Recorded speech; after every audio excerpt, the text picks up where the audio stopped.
Oh, it's the wrong.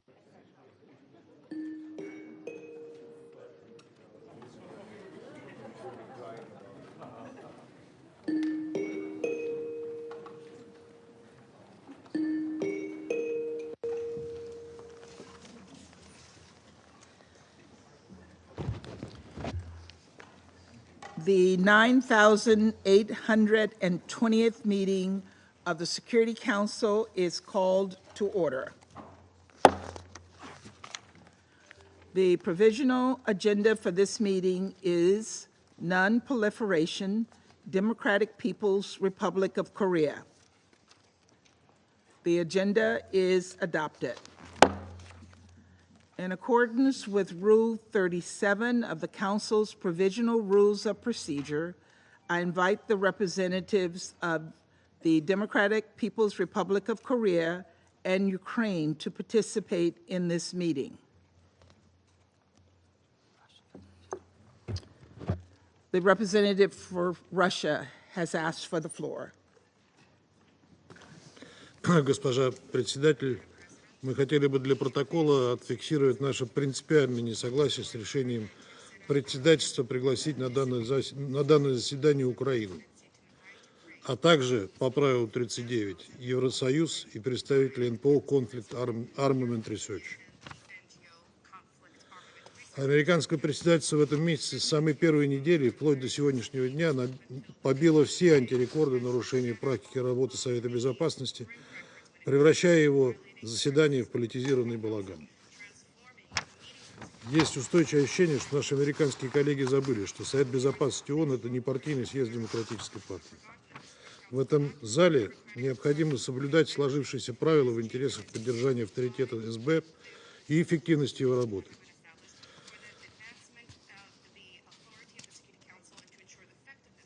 Мы уже 3 недели каждый день наблюдаем в СБ череду лиц, приглашенных по правилу 39, компетентность которых, мягко говоря, сомнительна, и которые занимаются откровенной отработкой на камеру политической методички Вашингтона.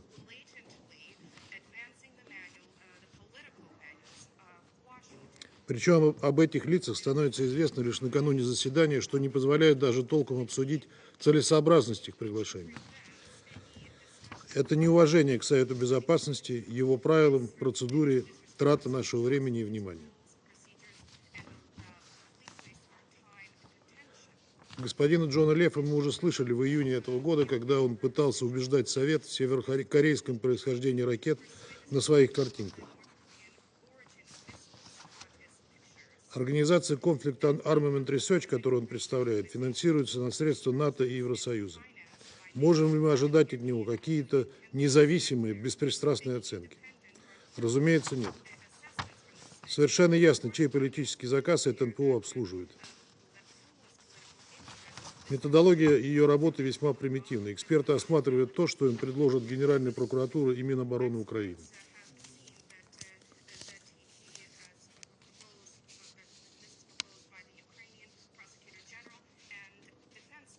А за основу вывода берутся данные украинских лабораторий и низкокачественные спутниковые снимки. При оценке обломков ракеты приводятся откровенно конспирологические версии наподобие обозначения года производства по северокорейскому календарю. Для серьезного разговора такие материалы ценности не представляют. Предоставьте их CNN или BBC. Там это оценят и с радостью покажут. Но не надо нести их в Совет Безопасности.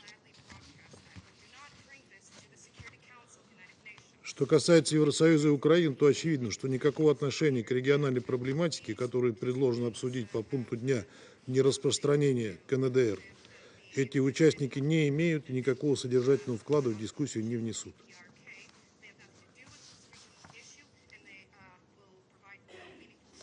Очевидно также, что единственная цель их появления в СБ – ее политизация, подпевание тиражируемым западными членам СБ голословным спекуляциям на уровне низкопробной прессы.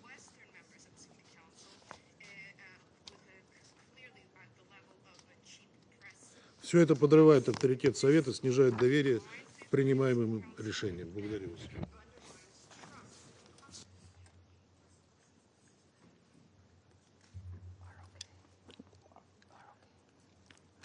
I thank the Russian Federation for their statement, and I give the floor to the Republic of Korea. Madam President, I support the briefing by the CAR. Mr. Leff already made a presentation at the meeting on the DPRK in June during the ROK presidency. At that time, most of us found his presentation informative and relevant.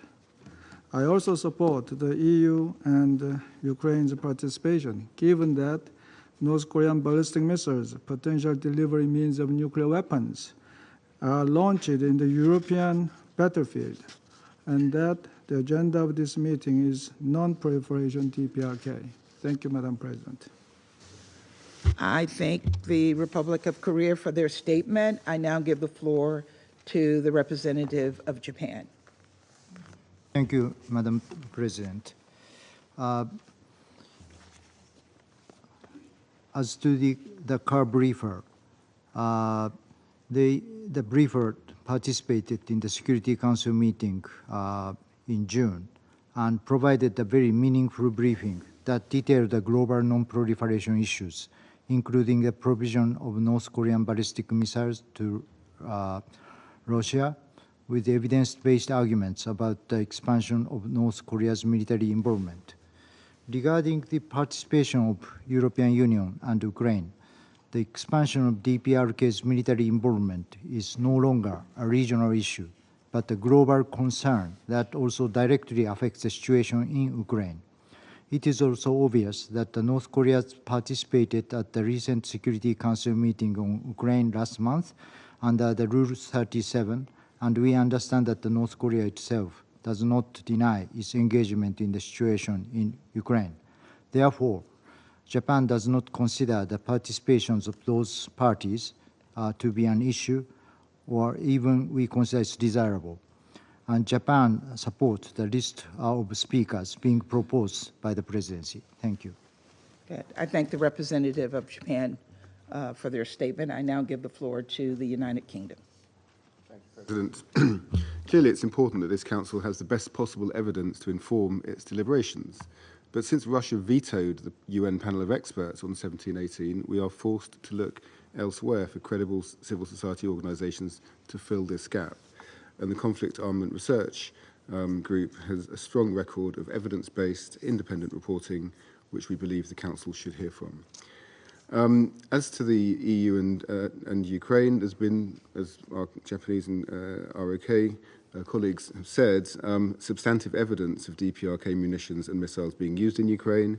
We now believe that DPRK troops have engaged in direct combat with Ukrainian forces, so evidently Ukraine has a reason to participate in this meeting, and so does the EU, given that this is clearly an issue of European security. Thank you.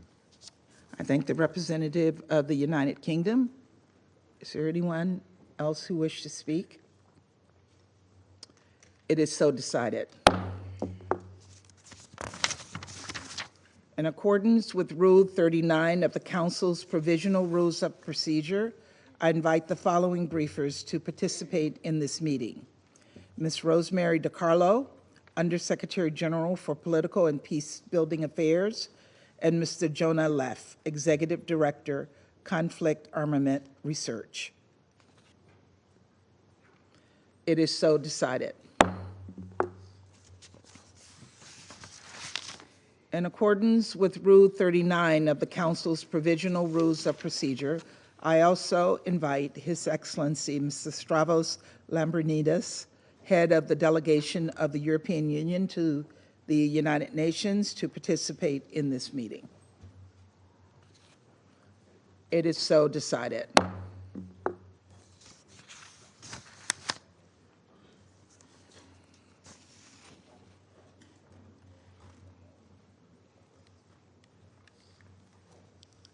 The Security Council will now begin its consideration of item 2 of the agenda. I now give the floor to Ms. Rosemary DiCarlo.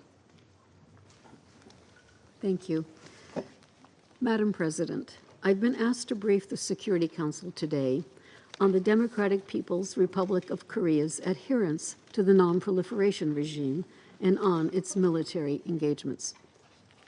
The DPRK has been actively working towards acquiring new military capabilities in line with the 5-year military development plan it unveiled in January 2021. In 2024, the DPRK launched 1 intercontinental ballistic missile, 4 intermediate-range ballistic missiles, and multiple short-range ballistic missiles. It also attempted to launch a military reconnaissance satellite. The IRBM launches were associated with the testing of what the DPRK notes to be, and I quote, hypersonic maneuverable controlled warheads, end quote, and multiple warhead missiles. Also, there are indications that the DPRK continues to actively pursue its nuclear program. In September, DPRK state media reported on an inspection of a uranium enrichment base by the DPRK leader. This appears to corroborate earlier reports about the existence of a second, yet-to-be-declared uranium enrichment plant in Yangson, in addition to the uranium enrichment plant in Yongbyon.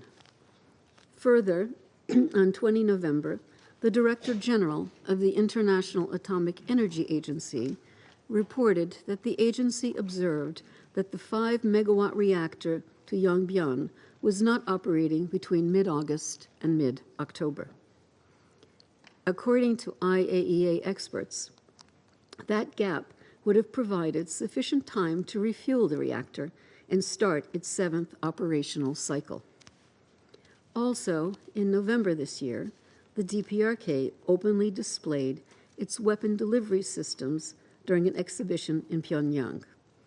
The authorities showcased the latest solid-fuel Hwasong-19 ICBM, which the DPRK launched for the first time on 31 October.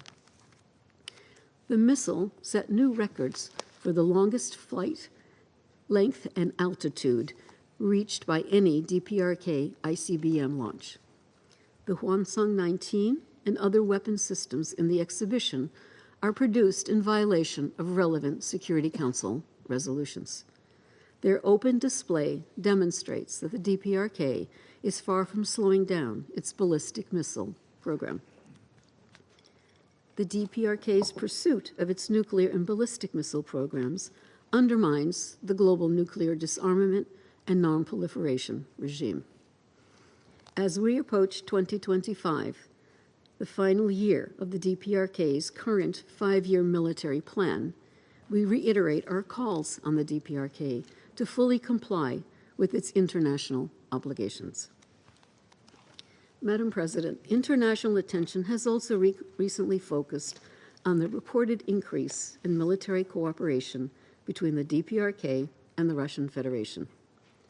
According to media reports, since 2023, the DPRK has transferred to the Russian Federation more than 13,000 containers of ammunition, missiles, and artillery.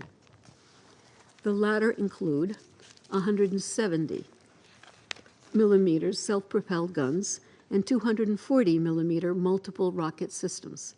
Russian forces have also reportedly used SRBMs from the DPRK to strike Ukraine. Further, and again based on media reports, more than 10,000 DPRK troops have been sent to the Russian Federation since October, where they have received training and equipment. According to U.S. and Ukrainian officials, they are now deployed in Russia's Kursk region, fighting alongside Russian forces. While the United Nations is not in a position to verify these claims, they are a cause for concern, as noted by the Secretary General in a 3 November statement. On 18 November, in remarks I delivered on his behalf in the Council, the Secretary General stressed that the reported deployment of thousands of troops from the DPRK to the conflict zone and their involvement in the fighting adds fuel to the fire, further escalating and internationalizing this explosive conflict. We reiterate our call on all relevant actors to refrain from any steps that may lead to spillover and intensification of the war in Ukraine. Madam President, while the Security Council did not renew the mandate of the panel of experts that supported the committee established pursuant to Security Council Resolution 1718, the DPRK sanctions regime and the committee remain in place.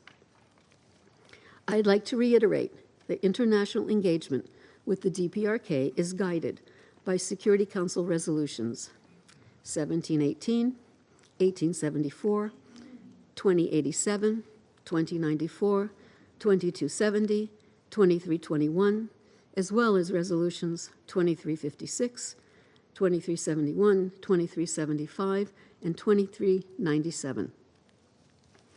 In line with these resolutions, the DPRK shall cease the export of all arms and related materiel, and all member states shall prohibit the procurement of such arms and related materiel from the DPRK by their nationals. I recall that relevant Security Council resolutions are legally binding for all UN member states. As the Secretary General has stated, any relationship that a country has with the DPRK must entirely abide by the relevant Security Council sanctions. We remain deeply concerned about growing tensions on the Korean Peninsula, which have increasingly global ramifications. It is imperative that this Council act decisively to uphold the non-proliferation regime and international norms. The situation on the Korean Peninsula, a key peace and security issue, must be an area for cooperation. The Secretary General has consistently called for de-escalation and the urgent resumption of talks. Diplomatic engagement remains the only pathway to sustainable peace and complete and verifiable denuclearization of the Korean Peninsula. In this respect, we welcome the willingness and offers to engage in dialogue with the DPRK without preconditions. We also recall the Security Council's commitment expressed in Resolution 2397 to a peaceful, diplomatic, and political solution to the situation on the Korean Peninsula. The Council must also remain attentive to the humanitarian situation in the DPRK. We reiterate the call on the DPRK to expedite the return of the UN country team and the international community to strengthen support for its people and advance the 2030 agenda. Thank you, Madam President. I thank Ms. DiCarlo for her briefing. I now give the floor to Mr. Jonah Leff. Excellencies, ladies and gentlemen, I'd like to begin by thanking the Permanent Mission of the United States for giving me the opportunity to brief the Security Council of the United Nations today, and I congratulate the United States for its accomplishments during its presidency. My organization, Conflict Armament Research, documents and traces weapons and their components used in conflicts around the world with an aim to assisting states in countering diversion and proliferation. Madam President, the last time I briefed the Council, in June of this year, I presented findings that my organization had generated in January and February after examining the remnants of a missile recovered in Ukraine. In January 2024, a car field investigation team physically documented the remains of a ballistic missile that struck Kharkiv, Ukraine's second largest city, on 2 January 2024. CAR documented the missile's rocket motor, its tail section, and almost 300 internal components manufactured by 26 companies from 8 countries and territories.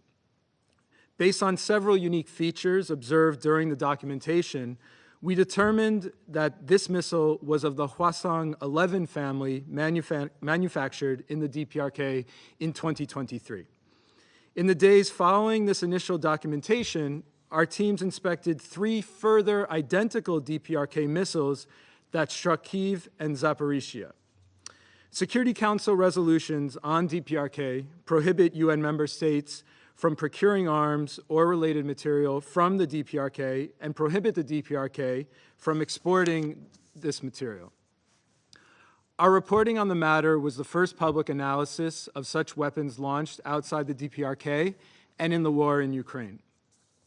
CAR has reached the conclusion that the missiles were manufactured in the DPRK based on the missile's unique characteristics. The evidence that my organization observed and thoroughly documented firsthand irrefutably establishes that the missile fired on Ukraine were indeed of DPRK origin. The United Nations panels of experts on the DPRK, whose mandate has since not been renewed by the Security Council, subsequently confirmed CAR's findings. 2 months after my briefing to the Council in June, our team in Ukraine documented additional remnants of 4 missiles that we also attribute to the DPRK. These were recovered in July and August. On one of these missiles, CAR documented marks indicating missile production in 2024. This is the first public evidence of missiles having been produced in North Korea and then used in Ukraine within a matter of months, not years. CAR's latest field documentation and analysis highlight 3 key observations. First, it confirms the continued use of freshly manufactured North Korean ballistic missiles in Ukraine. Second, the discovery of a 2024 production mark on one of the missiles reveals a very short period between the production of these ballistic missiles, their transfer, and eventual use in Ukraine. Third, the presence of recently produced non-domestic components, some bearing 2023 production marks, among missile remnants illustrates North Korea's robust acquisition network for its ballistic missile program, despite UN sanctions prohibiting the transfer of this material for military purpose. On this last point, none of these components were manufactured in the DPRK. This highlights the DPRK's reliance on foreign manufactured components to sustain its domestic missile program. While formal tracing with industry is ongoing, in one case, CAR has identified a company incorporated in an East Asian country as the last known custodian of microprocessors documented by CAR in 3 separate DPRK missiles this year. Madam President, CAR has also documented 200 non-DPRK drones and missiles that have been used against Ukraine, consisting of thousands of components. Of these components, again, the vast majority bear the brands of companies based in Europe, Japan, or the United States. Through CAR's collaborative approach with industry, we have ascertained that these components found in remnants of weapon systems used against Ukraine derive from supplies by third-party distributors, mostly based in East Asia. Although the semiconductor industry is complex and layered in nature, CAR's boots-on-the-ground approach, characterized by field documentation, collaborative tracing with industry, triangulation, and targeted trade mapping, allows for the effective identification of entities of concern, including repeat cases of acquisition. This information is crucial to member states and industry. The proliferation and use of DPRK missiles leads to further erosion of global non-proliferation regimes. Specifically, any exports of ballistic missiles from the DPRK carried out following the introduction of UN embargoes on the country in 2006 represent violations of the sanctions regime. Security Council resolutions also forbid the DPRK from developing its ballistic missile program, meaning that individuals and entities involved in the facilitation and transfer of key components and materials may also have committed sanctions violations. Despite nearly 2 decades of sanctions on the DPRK, it has demonstrated this year its ability to produce and supply ballistic missiles for use against Ukraine within just a matter of months. CAR's global field investigation teams will continue to document weapon systems used in the conflict in Ukraine and will endeavor to highlight any developments as they occur, including the continued use of weapons manufactured by the DPRK. Madam President, ladies and gentlemen, I thank you for your time. I thank Mr. Leff for his statement. I now give the floor to those council members who wish to make statements. I will give the floor to the representative of France. Merci Madame la Présidente. Je voudrais tout d'abord remercier la secrétaire générale adjointe, Madame Di Carlo, pour sa présentation au Conseil, ainsi que Monsieur Leff pour son exposé. Madame la Présidente, depuis de longs mois, il est clair que la Corée du Nord se rend complice de la guerre d'agression menée par la Russie contre l'Ukraine. en apportant un soutien militaire massif à l'effort de guerre russe. En plus de la fourniture en très grande quantité de munitions et de systèmes d'artillerie, il a été démontré que des missiles balistiques nord-coréens sont utilisés pour frapper l'Ukraine, comme à Kharkiv en janvier dernier, ou encore en juillet et en août. La France condamne le transfert et l'emploi de ces armes, qui représentent de graves violations des résolutions adoptées par le Conseil de sécurité, avec le soutien de la Russie elle-même. Il s'agit d'une menace directe pour la sécurité des Européens et la sécurité internationale. Le soutien nord-coréen à l'agression russe a franchi une nouvelle étape, avec le déploiement de soldats nord-coréens en Russie et leur engagement aux côtés des forces armées russes. La France condamne avec la plus grande fermeté l'engagement direct de ces troupes, qui représente une escalade inacceptable et une extension dangereuse du conflit. Il est clair que l'accroissement du soutien militaire nord-coréen traduit les difficultés rencontrées par la Russie, qui cherche par tous les moyens à poursuivre sa guerre d'agression, avec les conséquences délétères que nous connaissons pour l'ensemble de la communauté internationale. Madame la Présidente, l'accroissement de la coopération militaire illicite entre la Russie et la Corée du Nord constitue aussi un défi grave au régime international de non-prolifération, l'un des piliers fondamentaux de notre sécurité collective.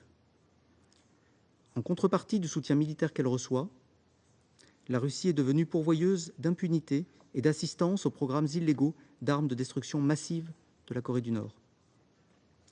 En mars dernier, la Russie a mis, seule, son veto à la reconduction du groupe d'experts du comité 17-18. Elle a ainsi privé tous les États membres d'une source d'information essentielle sur la mise en œuvre des résolutions de ce Conseil. En septembre dernier, le ministre russe des Affaires étrangères franchissait un nouveau pas en qualifiant la dénucléarisation de la Corée du Nord de question close. Ces propos constituent une remise en cause inacceptable de l'objectif établi par les résolutions du Conseil d'un abandon complet, vérifiable et irréversible des programmes d'armes nucléaires de la Corée du Nord. Lorsque ces missiles sont utilisés pour frapper les populations et les infrastructures civiles de l'Ukraine, la Corée du Nord recueille des informations sur leurs performances qu'elle peut utiliser pour développer son programme balistique. Ces missiles pourraient être employés dans l'avenir sur d'autres théâtres et servir de vecteurs à des armes nucléaires. Nous ne pouvons que nous inquiéter des autres contreparties que Pyongyang pourrait demander en matière d'assistance militaire et technologique à ces programmes d'armes de destruction massive pour sa complicité dans cette guerre d'agression. Madame la Présidente, il est de la responsabilité de la Russie de respecter les obligations qui sont les siennes en tant que membre permanent du Conseil de sécurité. Nous appelons donc, encore une fois, la Russie à mettre un terme à sa guerre d'agression. Nous exhortons la Russie et la Corée du Nord à se conformer à leurs obligations internationales, notamment aux résolutions de ce Conseil. Nous enjoignons la Corée du Nord à renouer avec le dialogue en vue d'une dénucléarisation complète, irréversible et vérifiable. Nous réaffirmons enfin notre détermination à soutenir l'Ukraine qui défend son indépendance, sa souveraineté et son intégrité territoriale. Je vous remercie. I thank the representative of France for their statement, and I now give the floor to the representative of Japan. Thank you, Madam President. I thank you for convening this critical meeting requested by 7 Council members, including Japan. I also thank USG DiCarlo and Mr. Jonas Leff, Executive Director of Conflict Armament Research, for their informative briefings. As we just heard from the briefers, there is enough evidence for the existence and expansion of military cooperation between Russia and DPRK. Their unlawful military cooperation, including direct support by North Korea for Russia's war of aggression against Ukraine, marks a dangerous expansion of the conflict with serious consequences for European and Indo-Pacific security. Russia is continuously attacking Ukraine using weapons supplied by DPRK, violating the relevant Security Council resolutions. The deployment of North Korean troops to Russia and their engagement in combat against Ukraine constitutes a clear violation of international law, including the UN Charter. We, as a responsible Security Council member, cannot just sit still and watch this situation as the relevance of the Security Council, which has been cultivated over 8 decades, is undermined. The members of the Security Council are the ones, above all, who should lead in adhering to the Council's resolutions, but Russia acts to the contrary. No excuse can justify this fact. The panel of experts established in 2009 was regrettably forced to terminate due to the veto by Russia in April this year. It had been a treasure trove of information over the past 15 years. No reasonable person would doubt that it was Russia's clear intention to veil its unlawful military cooperation with North Korea. Madam President, we now stand at the crossroads whether we take actions and raise our voices to maintain international order based on the rule of law, guided by the UN Charter, or we remain silent in the face of this unprecedented threat to the values and the order of the UN system and the relevance of this Council. Japan, particularly as an elected member of the Security Council over the past 2 years, has been taking actions to defend the value of the UN and will continue to do so for all time to come. The Security Council, consisting of only 15 member states, is responsible for addressing challenges to global peace and security on behalf of all 193 UN member states, and this role should never be cast aside in the name of a single country's national interest. Madam President, the threat of North Korean military activities goes beyond the region and now extends around the entire world. The North Korea constitutes to conduct provocations, including an ICBM-class missile launch at the end of October, which has the highest and longest length trajectory of any missile that North Korea has launched to date, with an estimated range capability of 15,000 kilometers, covering 3/4 of the globe.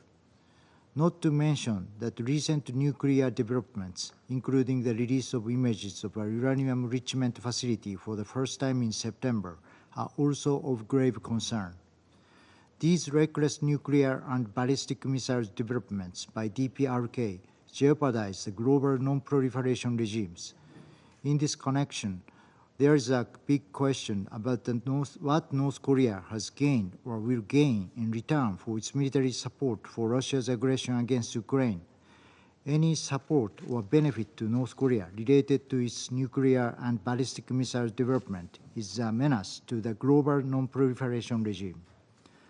Madam President, I would like to conclude my remarks by recalling that the advancement of DPRK's nuclear and missile activities is an imminent threat to the entire globe, and call on all UN member states to uphold the non-proliferation regime, the very foundation of peace and security of the international community.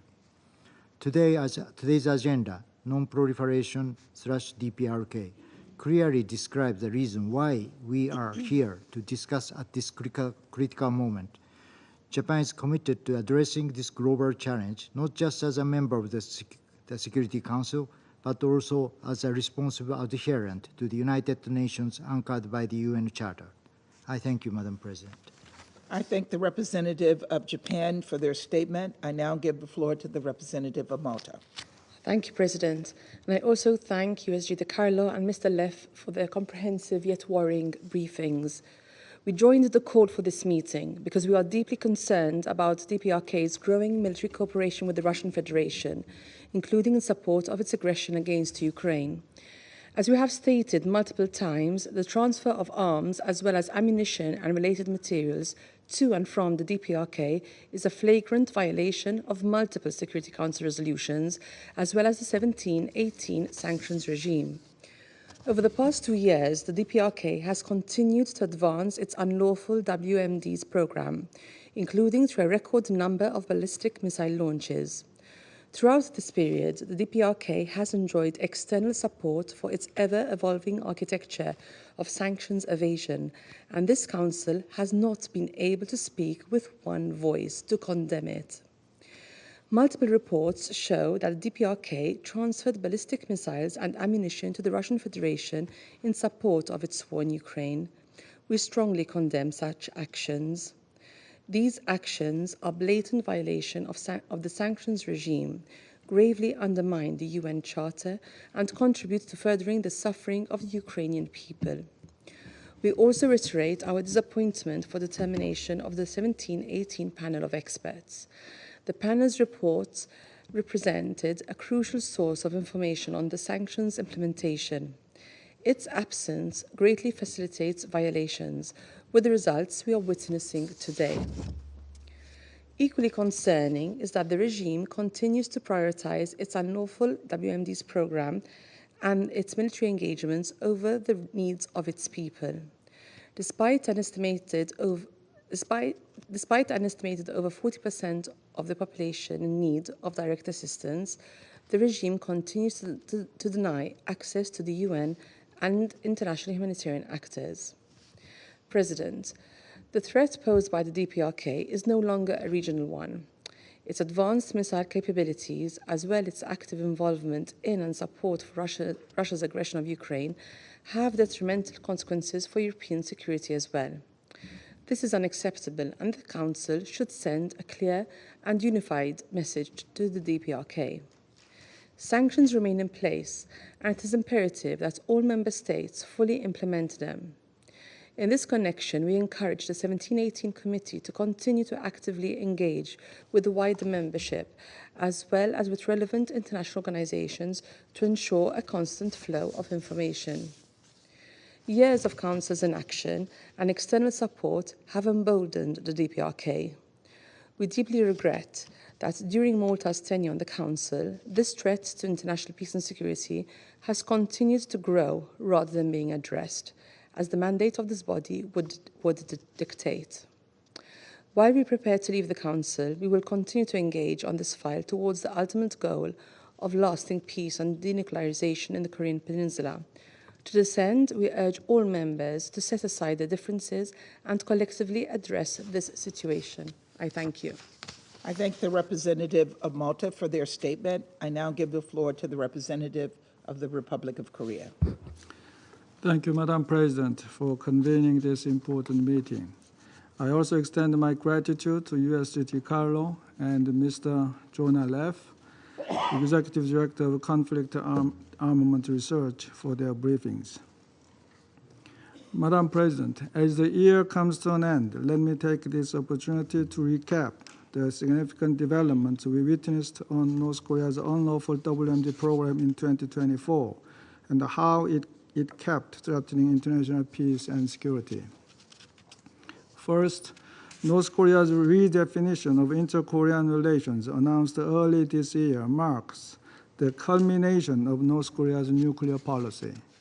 For a couple of years leading up to 2024, North Korea had taken unprecedented steps to develop tactical nuclear weapons, diversify delivery vehicles, and lower the nuclear threshold. Besides launching ICBMs such as Hwasong-19 late last October, Pyongyang test-fired various types of short-range ballistic and cruise missiles capable of carrying tactical nuclear warheads. North Korea also adopted a nuclear policy law that significantly lowered the threshold for the use of nuclear weapons in 2022 and incorporated that policy into its constitution in 2023. And then came the final piece of the puzzle when Kim Jong-un announced at the beginning of this year a policy shift on inter-Korean relations. By scrapping the 7-decade-long policy of unification and redefining the Republic of Korea as a foreign hostile state, the North Korean leader eliminated the final psychological hurdle in order to justify a preemptive nuclear strike on the ROK. As a follow-up, North Korea took the substantial military step of completely cutting off road and rail links to the south in October. Second, this year saw a marked and qualitative shift in the state of military cooperation between North Korea and Russia. Besides providing a huge amount of ammunition, ballistic missiles, and artillery to Russia in violation of relevant Security Council resolutions, North Korea dispatched more than 11,000 troops, thus joining as a belligerent party in Russia's illegal war against Ukraine. North Korean soldiers are already engaged in combat operations, with some being reportedly killed in action on the battlefield. This illegal military cooperation goes far beyond anything we could have imagined. When the war first broke out, we never expected that North Korean troops would be fighting on the European battlefield and that Russia would rely on North Korea's military to such an extent. What is all the more worrisome is that no one knows how far this military cooperation will go and where it might end. They may move the goalposts as they see fit as the situation unfolds. With the recently ratified Comprehensive Strategic Partnership Treaty, Russia and North Korea formalized this illicit military cooperation. In addition to gaining first-hand experience in modern warfare and economic benefits from Russia, Pyongyang may acquire advanced military technology, material, and equipment for its nuclear and missile program. We assess that Russia provides the air defense missile system to North Korea. Furthermore, Russia is accepting North Korean workers, which is one of the few revenue sources for cash-strapped Pyongyang. It is deeply troubling that Russian local authorities are openly speaking up about hiring North Korean workers to fill labor shortage, which would be a clear violation of multiple Security Council resolutions. The ROK assesses that 4,000 North Korean workers have been sent to Russia this year alone, and North Korea may use regular passenger rail service resumed earlier this week and other means to dispatch more workers to Russia. Meanwhile, the Russian foreign minister's description of North Korea's denuclearization as a closed issue would seriously undermine the global non-proliferation regime. If Russia abandons its long-held position of denuclearization of North Korea, it will erode the very foundation of the NPT regime. Such an outcome will not be in anyone's interest, in particular the nuclear weapon states, including China and eventually Russia. Madam President, this year is indeed an inflection point. Going forward, however, we must expect further uncertainties looming over the horizon. North Korea has a history of provocative actions during U.S. presidential transitions, designed to grab attention, raise the stakes, and set the stage for direct negotiations with the new U.S. administration. This pattern can recur within the upcoming months. This time, it could be another ICBM, or a military satellite launch, or even its 7th nuclear test. Dear colleagues, as members of the Security Council, we should stand united to address North Korea's unlawful WMD program and remain prepared to deal with any possible provocations by the DPRK. We bear a heavy responsibility on our shoulders for the maintenance of international peace and security, as well as upholding the global non-proliferation regime underpinned by the NPT. We must therefore ensure all relevant Security Council resolutions will be fully implemented by all UN member states. I thank you, Madam President. I thank the representative of the Republic of Korea for their statement. I now give the floor to the representative of Slovenia. Thank you, Madam President. I would like to thank USG DiCarlo and Mr. Leff for their valuable contributions. Madam President, my country is deeply concerned with the expansion of military engagements of the DPRK, especially its military cooperation with Russia. This represents an escalation of Russia's illegal war on Ukraine.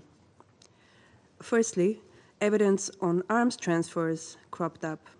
Millions of artillery shells and numerous missiles were reportedly transferred to Russia for use in its war against Ukraine.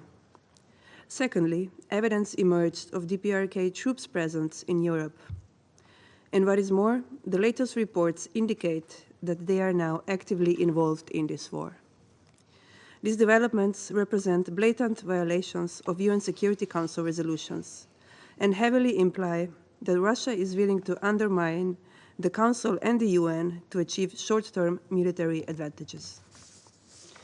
At the same time, the North Korean leadership is immensely profiting from this rekindling of cooperation. With no considerations being given to international law, the Charter, or Security Council resolutions, there are indications that the DPRK is acquiring new armaments and military technology from Russia. In addition to this, comes a deeply troubling statement by Foreign Minister Lavrov, who publicly said that Russia viewed the notion of denuclearizing North Korea as a closed matter. Slovenia is deeply concerned that as a consequence of these developments, the DPRK leadership will be able to further sustain its illegal ballistic, nuclear, and other WMD programs to the detriment of its own civilian population. Madam President, the DPRK no longer represents only a regional challenge, but is destabilizing two parts of the world at the same time. It is high time for the DPRK to cease its provocative activities and return to dialogue and diplomacy. At the same time, Russia must discontinue its illegal support to DPRK. We need to employ all diplomatic means to bring the DPRK back to the negotiating table. There is no legitimate alternative to dialogue and diplomacy, and we will need a lot of both to comprehensively address the imperative of DPRK's denuclearization. I thank you, Madam President. I thank the representative of Slovenia for their statement. I now give the floor to the United Kingdom. Thank you, President.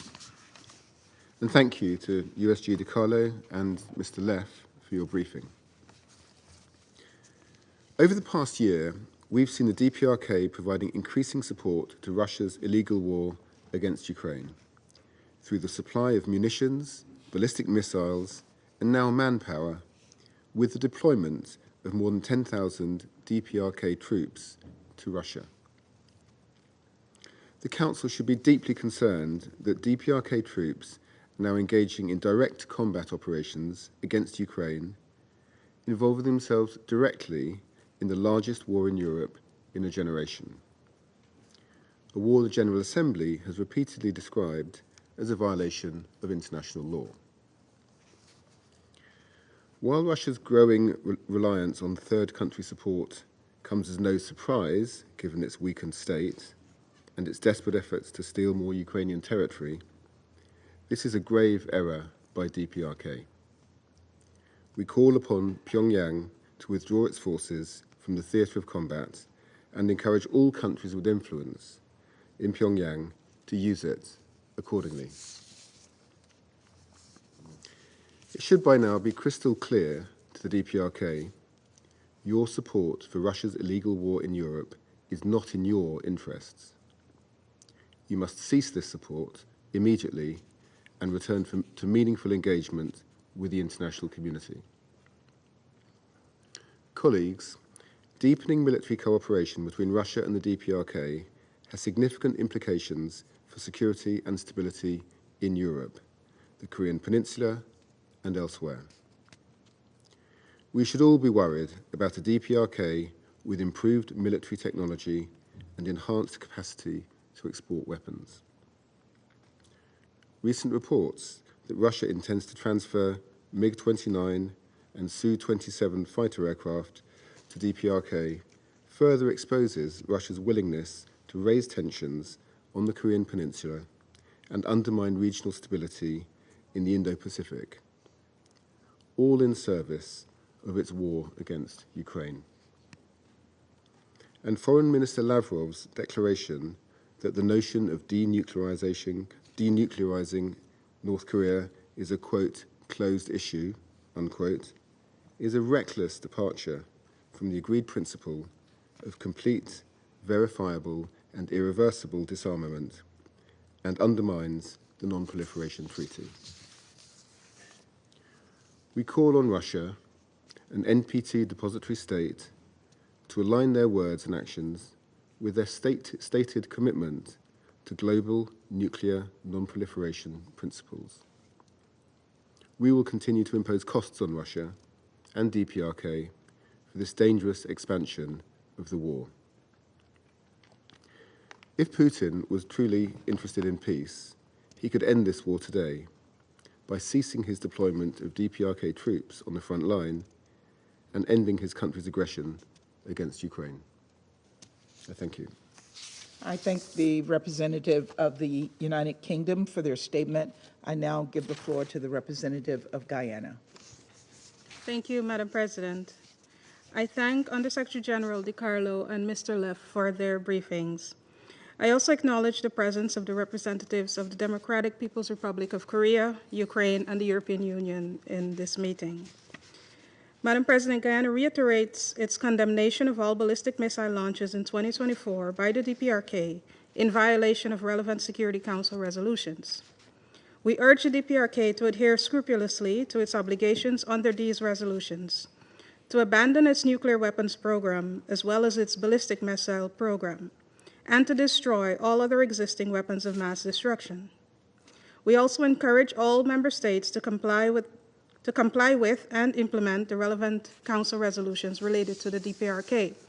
In this regard, we stress that any military engagements with the DPRK should fully align with international law and with these resolutions. Madam President, the Security Council, through the 1718 Committee, maintains its mandate of overseeing the implementation of the measures outlined in Council resolutions related to the DPRK, despite the expiration of the mandate of the Committee's panel of experts. We recall that the fulfillment of the objectives of the Security Council resolutions is critical to reducing tensions on the Korean Peninsula through a peaceful and comprehensive solution. To this end, we will continue to support alternative options within the Council that seek to address the gaps in reporting and monitoring the sanctions related to the DPRK. We stress that a continuous flow of information on the implementation of the DPRK sanctions regime remains critical to the work of the Committee in the execution of its mandate. Additionally, Guyana believes that dialogue and diplomacy remain critical to resolving the tensions on the peninsula. In this regard, we again urge resumption of dialogue among all concerned parties so that progress can be achieved in de-escalating the tensions.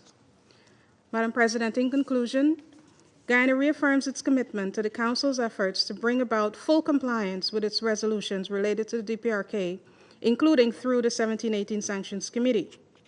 We also reaffirm our commitment to the advancement of the global non-proliferation and disarmament agenda and call on states that have not yet done so to ratify the Treaty on the Prohibition of Nuclear Weapons. We further reiterate our support for the denuclearization of the Korean Peninsula, which we believe is one of the key aspirations to achieving a world free of nuclear weapons and ensuring international peace and security. I thank you. I thank the representative of Guyana for their statement. I give the floor to the representative of China. 主席，当前全球安全形势持续恶化，地缘政治空前紧张，朝鲜半岛局势更趋敏感复杂，未来走向充满不稳定和不确定性。在此背景下，国际社会应当共同努力，推动半岛问题的政治解决进程。一是要重视维稳防乱，维护半岛和平稳定，防止半岛生战生乱，符合各方共同利益，顺应国际社会共同期待，是当前各方立场主张的最大公约数。当前形势下，各方都应保持冷静克制，避免采取任何可能激化矛盾、加剧紧张的言行，防止局势进一步恶化，甚至发生不测事态。二是要营造对话氛围。历史和实践反复证明，只要各方愿意开展对话，彼此相向而行，半岛局势就能出现缓和，半岛问题的政治解决就能取得进展。有关各方应采取理性务实态度，尽快恢复接触，建立互信，重启对话，共同努力打破当前僵局。个别国家应走出制裁施压的迷思，采取切实举措，真正释放善意，展现对话诚意。三是要寻求治本之策。半岛问题作为冷战残余，根源在于长期未能实现停核机制转换，各方尤其是美朝之间的信任赤字严重。要从根本上解决半岛问题，实现地区的持久和平稳定，必须标本兼治，综合施策，必须秉持共同安全理念，重视地区国家的合理安全关切，推动实现从停战机制到和平机制的转变。中方为此提出的双轨并进思路和分阶段同步走原则，是推动政治解决进程、实现半岛长治久安的有效出路。四是要摒弃冷战思维。朝鲜战争已经结束70多年，但半岛上空的冷战阴云始终未曾消散，甚至在不断加剧。个别国家执迷于冷战思维和零和博弈，不断操弄半岛局势，借机加速推进印太战略，强化地区军事同盟，特别是在半岛及周边地区加大军事力量投放和战略资产部署，严重损害包括中国在内的地区国家的安全利益。有关国家应停止借半岛问题推进地缘战略、挑动阵营对抗的错误做法，否则半岛问题的政治解决就难以顺利推进。主席，中方注意到，刚才一些成员在发言中谈到当前欧洲安全与朝鲜半岛局势的关系。需要强调的是，乌克兰问题同朝鲜半岛问题的经纬、性质完全不同，将两者挂钩只会使两个问题都更加复杂难解。而以担忧欧洲安全和亚太安全相互交织、出现共振为借口，推动北约越界扩权、染指亚太，只会进一步激化地区矛盾，加剧各方对立。中方坚决反对。最后，我愿指出，安理会处理半岛问题的出发点和落脚点，应是推动半岛问题的政治解决进程，而不是单方面施压，更不是政治作秀。安理会通过的各项涉朝决议都应该得到完整、准确、平衡的执行。中国作为安理会常任理事国，一直认真执行各项涉朝决议，履行应尽的国际义务。同时，中国作为半岛近邻和负责任的大国，也一直在以自己的方式为推动早日重启对话、维护半岛和平稳定、实现东北亚地区的长治久安发挥建设性作用。我们呼吁有关各方同中方一道，继续为此做出努力。谢谢。I thank the representative of China for their statement. I now give the floor to the representative of Algeria. شكرا السيد الرئيس. أشكر وكيلة الأمين العام السيدة دي كارلو على إحاطتها. استمعنا بعناية إلى ممثل المجتمع المدني. بداية تؤكد الجزائر من جديد التزامها بمبادئ نزع السلاح النووي وعدم الانتشار وبتنفيذ قرارات مجلس الأمن، ونعتقد أن لجنة القرار 1718 لا تزال المحفل الأكثر ملائمة وصلة لمناقشة المسائل المتعلقة بتنفيذ نظام الجزاءات المفروض على جمهورية كوريا الشعبية الديمقراطية. إن ولاية اللجنة وخبرتها التقنية تجعلها أكثر ملائمة للتعامل مع هذه القضايا بطريقة متوازنة وموضوعية. نؤكد على أهمية الحفاظ على قدرة اللجنة على أداء وظائفها التقنية بفعالية وفي هذا السياق نقدر جهود اللجنة المستمرة في معالجة الاستثناءات الإنسانية وتيسير تقديم المساعدة الأساسية للسكان المدنيين.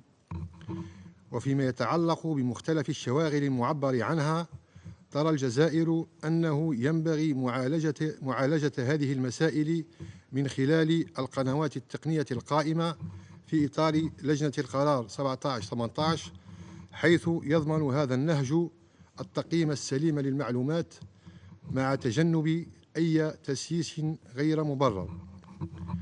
وإذ تواصل الجزائر الدعوة إلى نهج دبلوماسي أكثر شمولا يعالج الأسباب الكامنة وراء التوترات في شبه الجزيرة الكورية، فإنها ترى أن الجزاءات وإن كانت جزءا من أدوات المجلس ينبغي تنفيذها جنبا إلى جنب مع مبادرات دبلوماسية هادفة تهدف إلى بناء الثقة وتعزيز الحوار.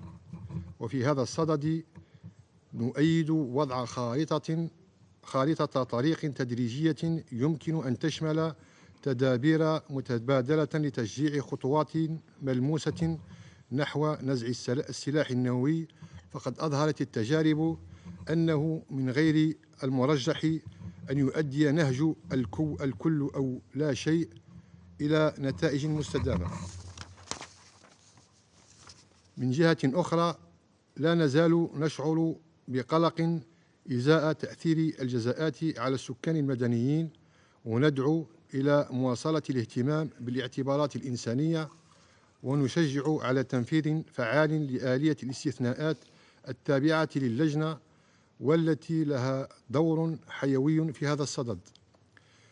وتطلعا إلى المستقبل ومن أجل تحقيق سلام مستدام في شبه الجزيرة الكورية، تدعو الجزائر جميع الأطراف إلى المشاركة البناءة في إطار قرارات مجلس الأمن ذات الصلة، ونود التأكيد على أهمية التدابير التالية: الالتزام بالتقييم التقني لتنفيذ الجزاءات، تعزيز الدعم الإنساني للسكان المدنيين، تدابير تدريجية لبناء الثقة، والمشاركة الدبلوماسية المستدامة التي تعالج الشواغل الأمنية لجميع الأطراف.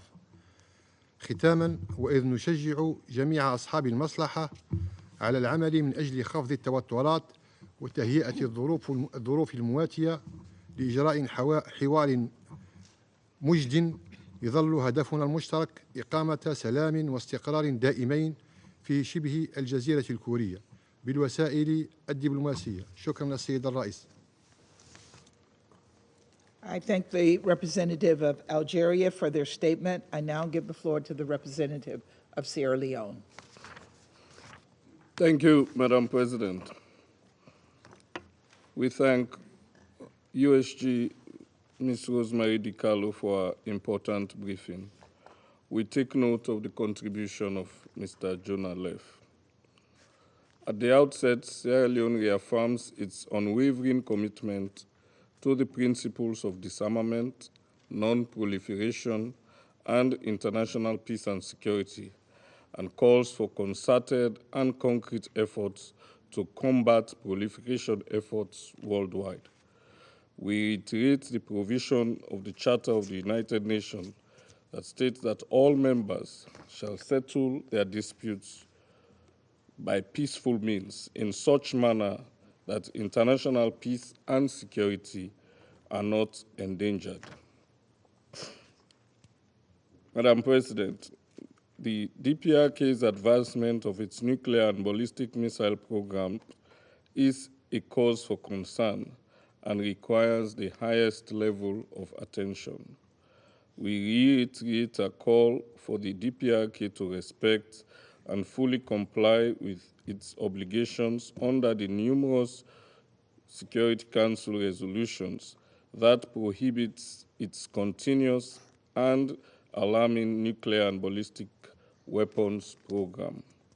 In this regard, it is crucial for the Security Council to strengthen and increase its efforts to address the growing concern of nuclear expansion in the DPRK, which further heightens tensions in the peninsula and undermines ongoing efforts for a sustainable and long-lasting solution to this very serious issue in the region. We also reiterate our call for the strong support and implementation by member states of the United Nations Security Council resolutions that outlines the sanction obligations to deter further escalation and advancement of the DPRK's nuclear weapons program. Such efforts will give credence to the Council's authority and to global non-proliferation action. Madam President, the DPRK's humanitarian crisis and economic constraint is highly complex and intricate. It is therefore important that due focus is extended to addressing the underlying humanitarian and human rights issues in the country. In this connection, we call for increased diplomatic efforts to denuclearize the Korean Peninsula and urge the DPRK to return to negotiations to end its nuclear programs in an unconditional and irreversible manner.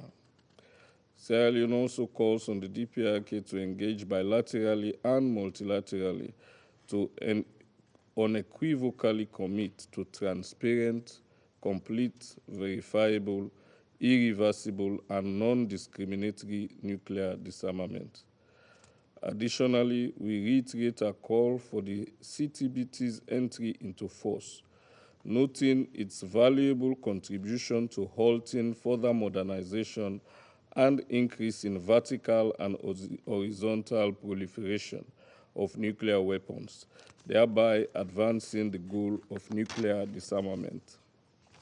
We conclude by echoing our previous call for the need for a holistic and comprehensive assessment of the nuclear program of the DPRK, drawing upon the global efforts for non-proliferation to promote international peace and security. I thank you.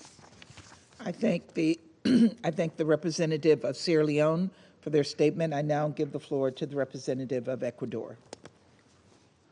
Gracias, señora presidenta. Mi delegación agradece la exposición informativa de la Secretaria General Adjunta, Rosemary de Carlo. He escuchado con atención la presentación realizada por el representante de la sociedad civil. El Ecuador expresa su profunda preocupación ante las reiteradas acciones de la República Popular Democrática de Corea que violan de manera flagrante las resoluciones de este Consejo, socavando el régimen de no proliferación nuclear y exacerbando las tensiones regionales y globales.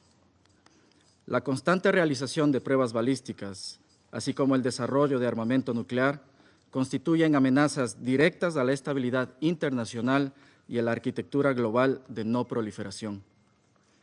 A esto se suman los recientes informes sobre el envío de armamento, municiones y la movilización de tropas norcoreanas hacia líneas del frente ruso en Ucrania, que son acciones alarmantes y peligrosas. Señora Presidenta, la falta de consistencia y ausencia de un mensaje unificado del Consejo de Seguridad ante el comportamiento desafiante de la República Popular Democrática de Corea afecta la credibilidad de este órgano. El silencio del Consejo envía una señal equivocada a Pyongyang.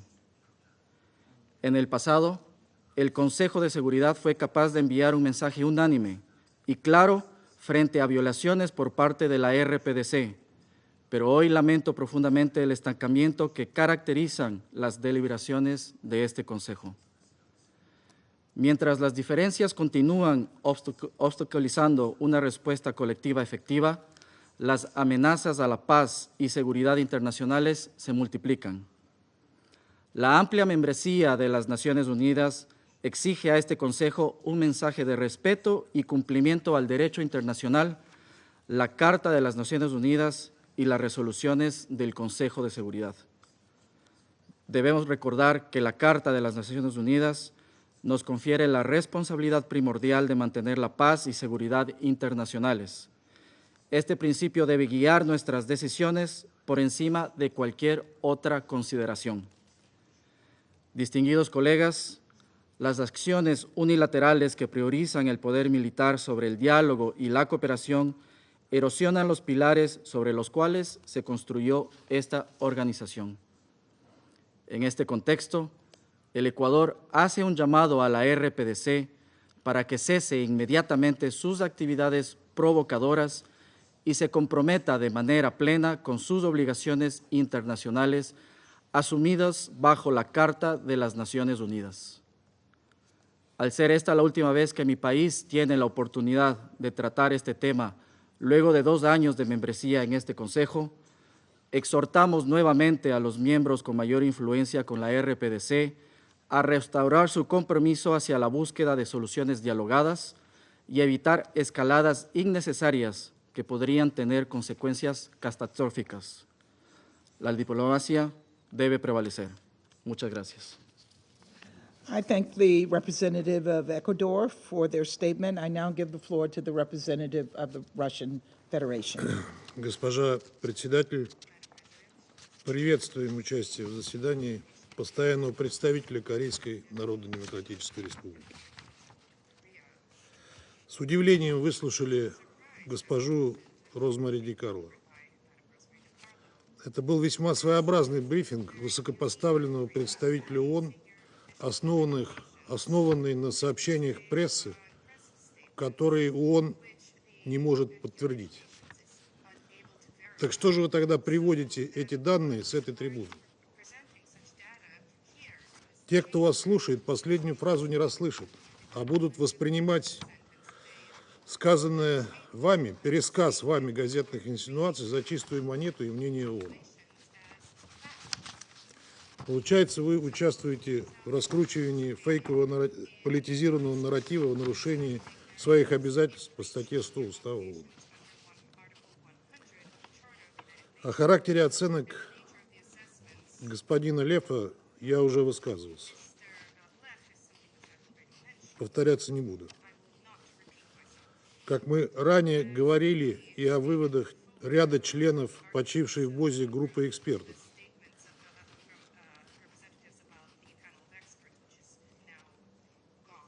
посетивших Киев, ни один из которых не был экспертом в области баллистики.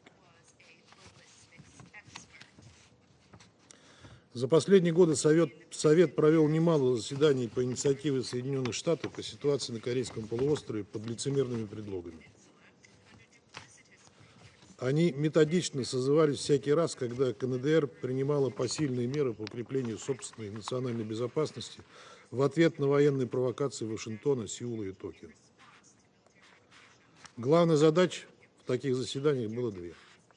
Возложить на Пхеньян всю полноту ответственности за деградацию ситуации на полуострове и изобразить себя в качестве главных региональных миротворцев. Однако это не просто так. Все как раз наоборот. Это совсем не так. Ситуация намеренно выворачивается наизнанку, как будто это не Соединенные Штаты и их союзники наращивают на всех скоростях свое военное присутствие в Азиатско-Тихоокеанском регионе, планомерно разрушающие там перспективы построения внеблоковой архитектуры коллективной безопасности. Как будто в последние месяцы не противниками Пхеньяна проводились масштабные военные учения под названиями Freedom Shield, Freedom Flag, Freedom Edge с совместным ядерным планированием. О какой свободе вообще идет речь?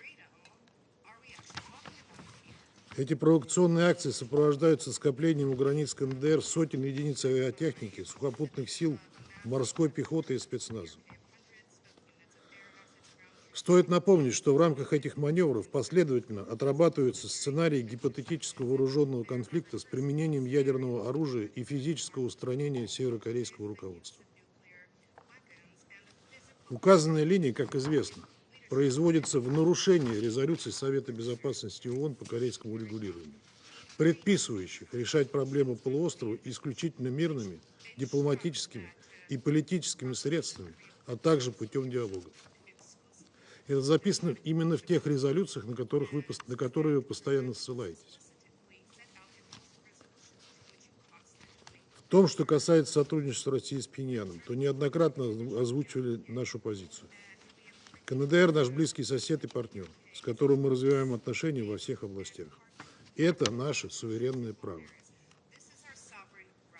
Российское взаимодействие с КНДР и в военной, и в других сферах соответствует международному праву и не нарушает его. Оно не направлено против третьих стран и не представляет никакой угрозы для государств региона или международного сообщества.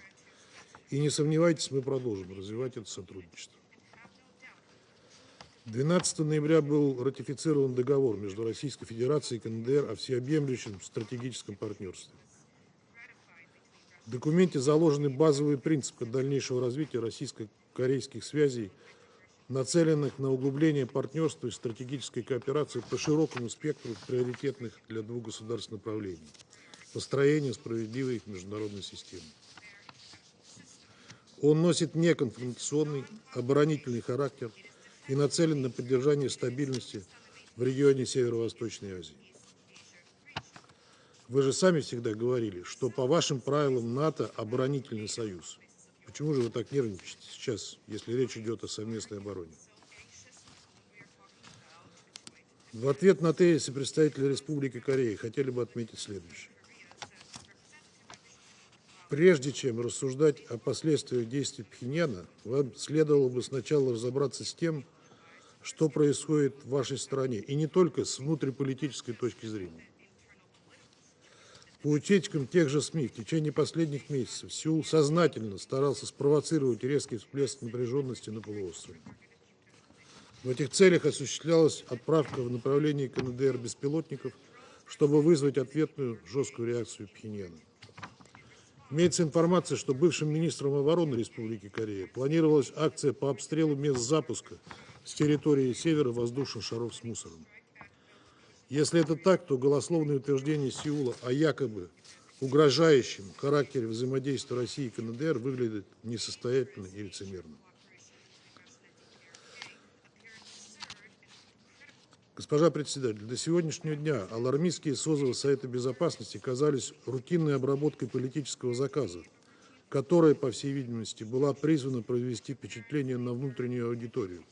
Из разряда продемонстрировать, что после спровоцированной вами же эскалации вы, дескать, следите за событиями и задействуете для этого Совет Безопасности. Характер и необычная лапидарность сегодняшних выступлений, запросивших нынешнее заседание, это только подтверждают.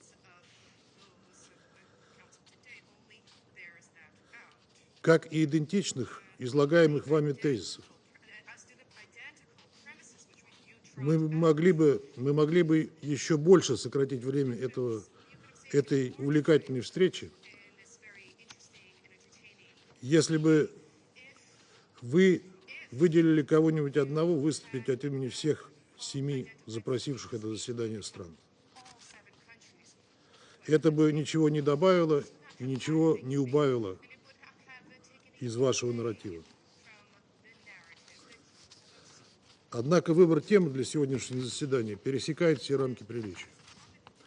Какое право имеет США и его союзники в регионе читать мораль о расширении вовлеченности КНДР в военную активность, тогда как именно Вашингтон последовательно занимается этим по всему миру с самыми разрушительными последствиями? Эти обвинения не только лицемерны. Это еще и попытка отвлечь внимание от патовой ситуации как внутри Украины, так и на линии боевого соприкосновения, а также оправдать участие в конфликте натовских военных специалистов.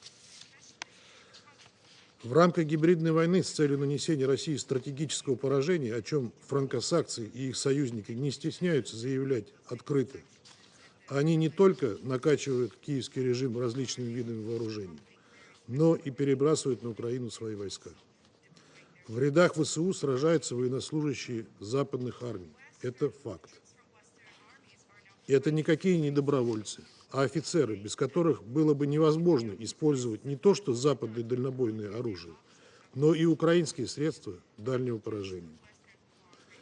Без их участия, без данных космической разведки, которой, как вы понимаете, у Киева быть не может, без специалистов по программированию полетных заданий, украинцы не смогли бы использовать ракетную технику.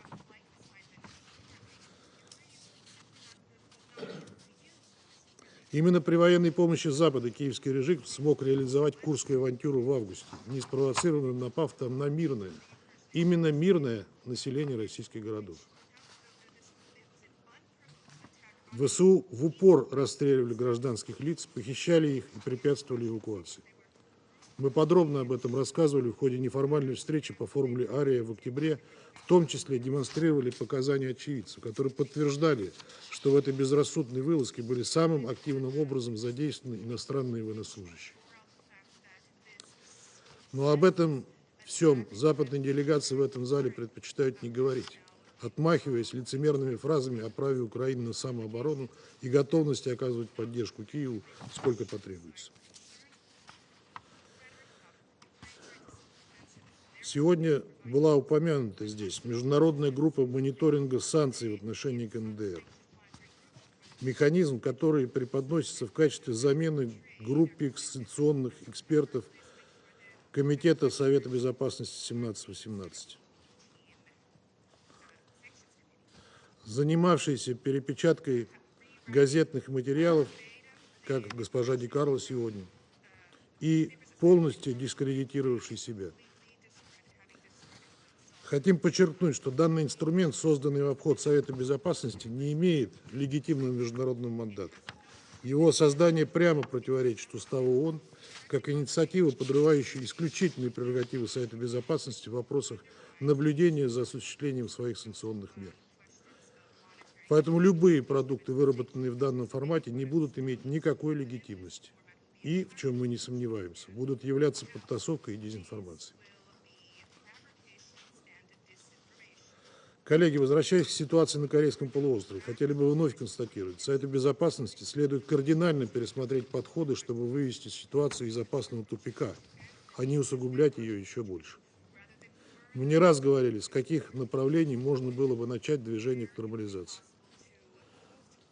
Но для этого в западных столицах должны коренным образом перенастроить свое мышление, которое живет в парадигме холодной войны. Чем раньше Вашингтон и его подельники откажутся мыслить в этом застарелом формате, тем скорее Совет будет способен благотворно повлиять на развитие ситуации в регионе. Благодарю вас.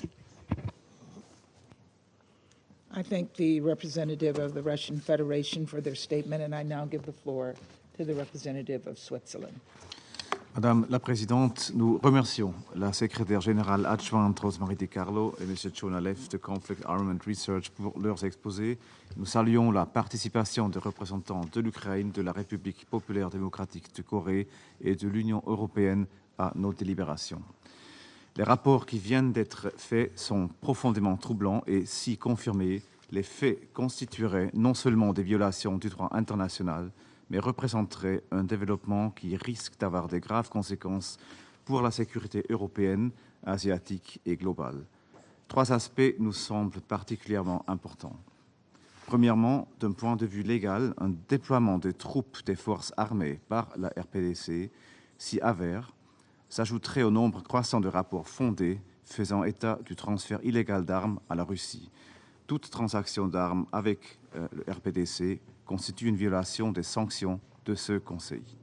Cela concerne la vente, l'achat, l'importation et l'exportation d'armes vers ou depuis la RPDC, l'emploi de missiles balistiques de type KN-23 et l'impact de leur utilisation sur la population civile ukrainienne soulèvent également des questions quant au respect du droit international humanitaire.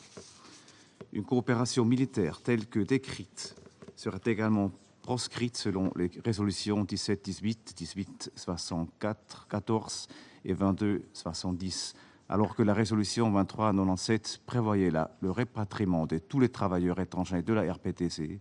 La présence de milliers de troupes est inconciliable avec la lettre et encore moins l'esprit de cette résolution, ainsi que d'autres résolutions contraignantes. Une violation du droit international en alimente ainsi une autre. Les infractions aux sanctions envers la RPDC soutiennent l'agression militaire de la Russie contre l'Ukraine.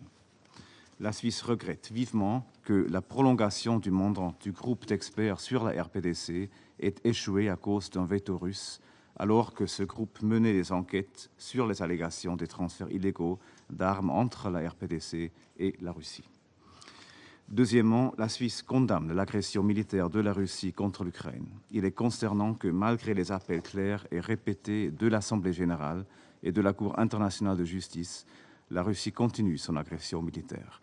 L'envoi des forces armées des pays tiers pour la soutenir irait à l'encontre non seulement de ces appels, mais aussi de l'esprit de la Charte des Nations Unies elle-même.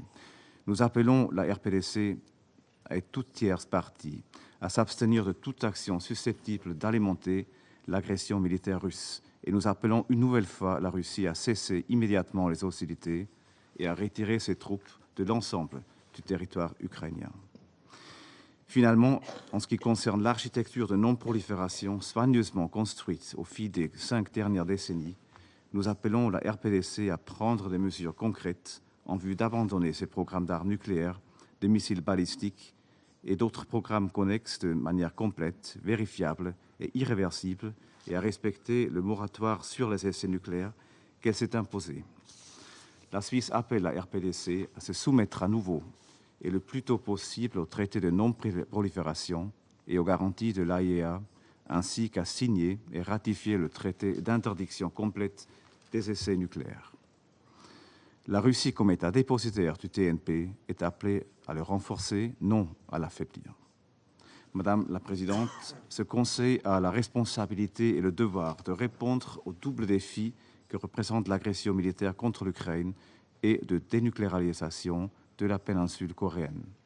En ce qui concerne l'Ukraine, la Suisse continue de soutenir la recherche d'une solution pacifique et reste prête à contribuer à tous les efforts visant à promouvoir la paix conformément à la Charte de l'ONU, en particulier les principes d'intégrité territoriale et d'indépendance.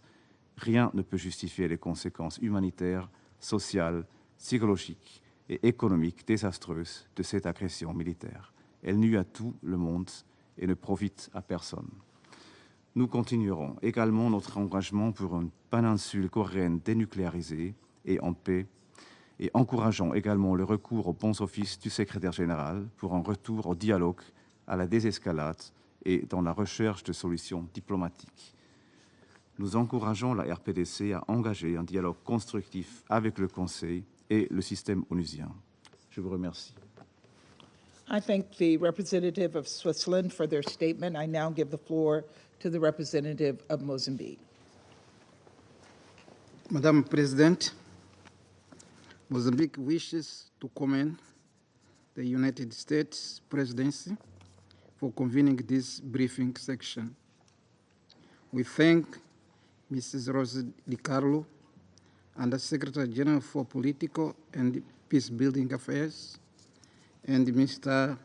John Leff, Executive Director at the Conflict Armament Research, for their briefing and update on the subject under consideration.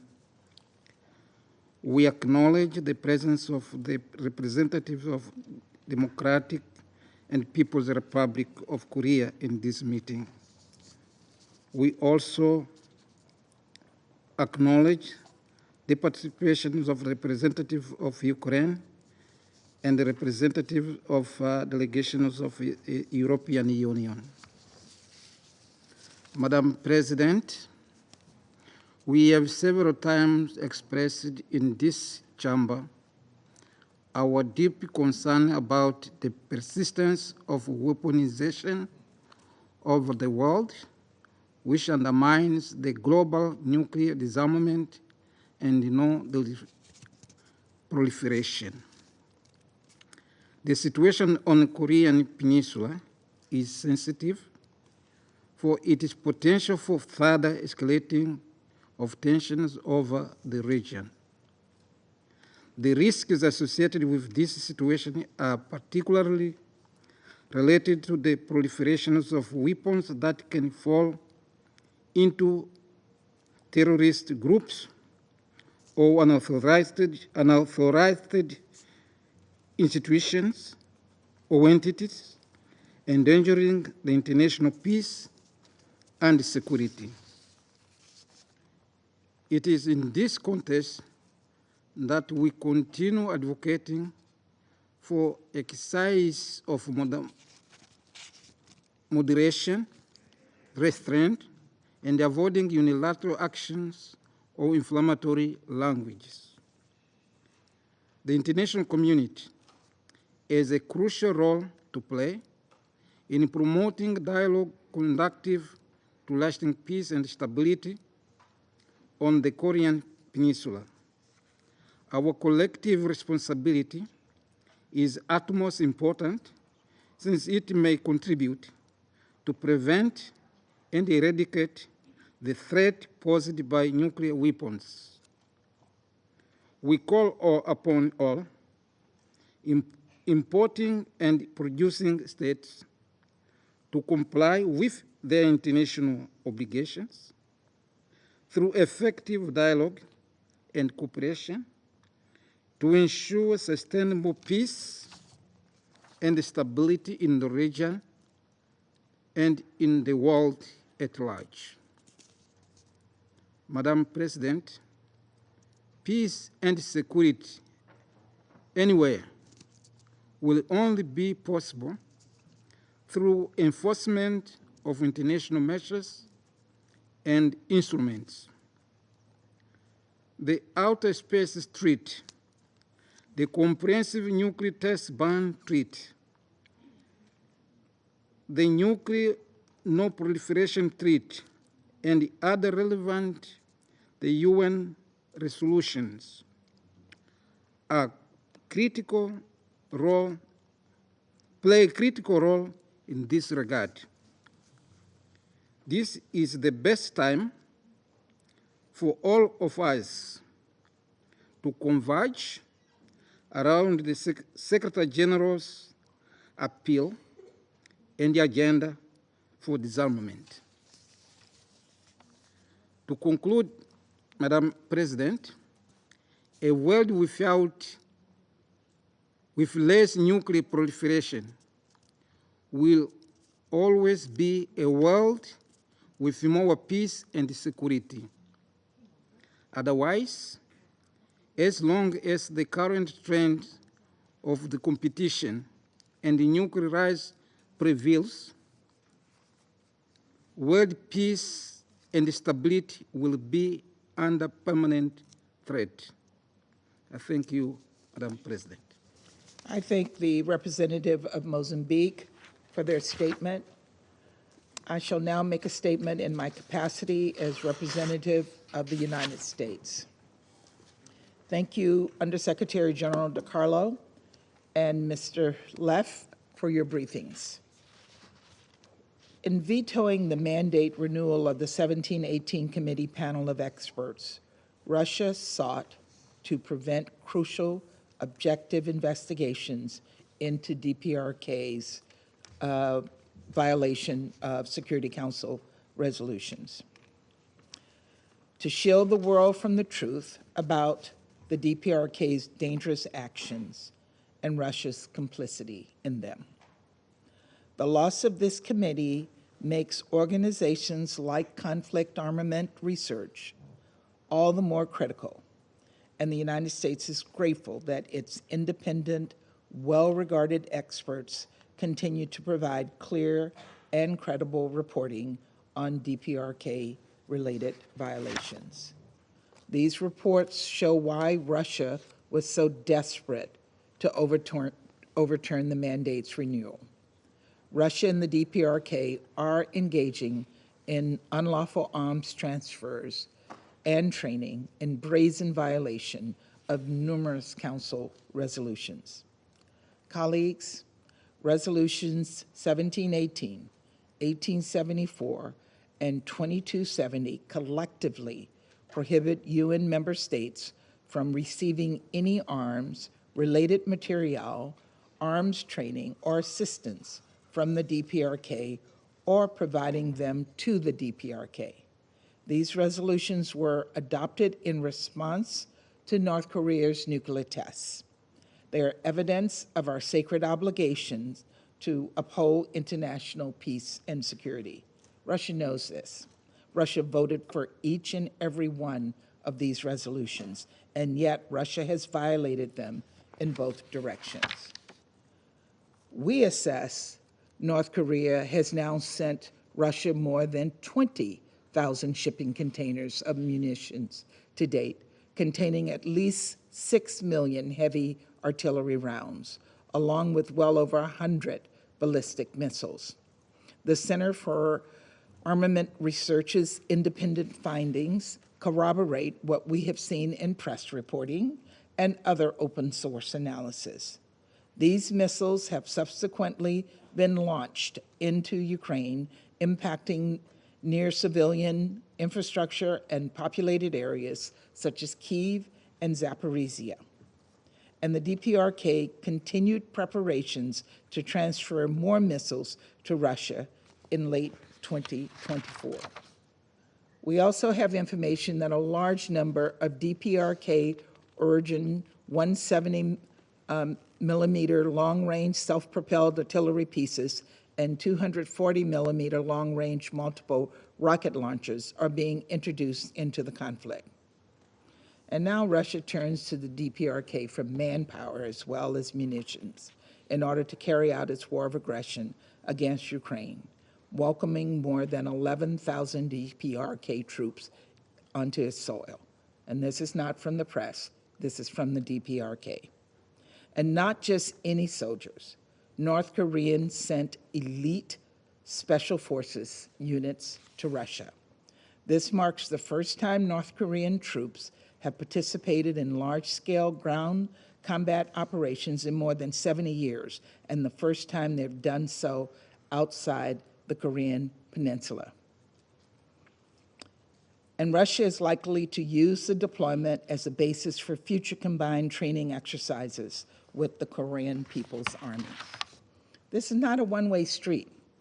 The more Russia relies on the DPRK's support, the more the DPRK extracts it in return, exacerbating threats to peace and security, not only in Europe, but across the globe. In recent months, Russia has provided training to DPRK troops in artillery, UAV, and basic infantry operations, including trench clearing, an indication DPRK soldiers are participating in frontline operations and directly engaging in hostilities against Ukraine. We also have information that Russia has transferred air defense systems to the DPRK. The Kremlin continues to provide free and subsidized refined petroleum to the Kim regime above the UN-mandated 500,000 barrel cap, as well as sell dual-use technology and equipment. What's more, we are particularly concerned about Moscow's intent to share satellite and space technologies with Pyongyang, which the war in Ukraine has plainly demonstrated is crucial to an army's communications and intelligence gathering capability on the modern battlefield. And it continues to shield the DPRK from joint actions in this council, obstructing DPRK sanctions implementations while attempting to escape reproach for its violations. Alarmingly, we assess that Russia may be close to accepting North Korea's nuclear weapons program, reversing Moscow's decade-long commitment to denuclearize the Korean Peninsula. We believe that Moscow will become more reluctant not only to criticize Pyongyang's development of nuclear weapons, but also further obstruct passage of sanctions or resolutions condemning North Korea's destabilizing behavior, as we've already seen. Colleagues, every single one of us must call out this recklessness, every single one of us. For far too long, China has provided political cover for Russia's violation, emboldening the DPRK to continue its ballistic missiles launches, among other dangerous, provocative behavior. This is not the behavior of any responsible member state, let alone two permanent members of the Council. Responsible Council members take seriously their duty to counter threats to international peace and security. Responsible Council members uphold resolutions that curb proliferation and remand recourse for human rights abuses. Responsible council members have no reason to fear independent, objective experts, and responsible council members do not enable tyrants for their own political gain. Colleagues, just 2 years ago, I visited Ukraine. I saw up close the devastation and despair, the mother in Kyiv who had to hold her daughter's lifeless hand after a Russian attack on her apartment building, the child who desperately wanted to return to school, the humanitarian aid worker who was detained and tortured by Russian forces, so traumatized she could barely speak. I will never forget the horrors unleashed by Putin, but I will also never forget the resilience of the Ukrainian people. For years, they have defended their land, their freedom, their identity, and they have defended one another too, taking in neighbors who lost their homes, risking their lives to feed those in need, nursing orphans back to health, showing the world that community is a form of resistance. Today, they face new threats, dangerous threats. No veto can deny that harsh reality. I know that the people of Ukraine will continue to stand up to oppression, to imperialism, to reckless proliferation, but all of us must stand up with them. And so once again, the United States calls on Russia to cease military cooperation with the DPRK, to end the senseless war of aggression against Ukraine and immediately withdraw its forces from Ukrainian territory within its internationally recognized borders. I also want to respond to China about engaging in dialogue with the DPRK. We have said repeatedly we're open to unconditional dialogue with the DPRK. Each time we've reached out, it has responded with a clenched fist. And we would welcome further dialogue with the DPRK as I speak here today. So finally, we have to continue to work to meet our responsibilities as members of this council to uphold the charter we have all sworn to protect. The people of Ukraine demand this of us. They deserve it from us. They deserve a just and lasting peace. So let us all do our part to help them realize that. Thank you very much. I resume my function as president of the council. The representative of China has asked for the floor to make a further statement. I give them the floor. 主席，我本来不想发言的，但是你刚才以美国代表身份发言的时候，一再点到中国的名字，所以我想我有必要做一个简短的回应。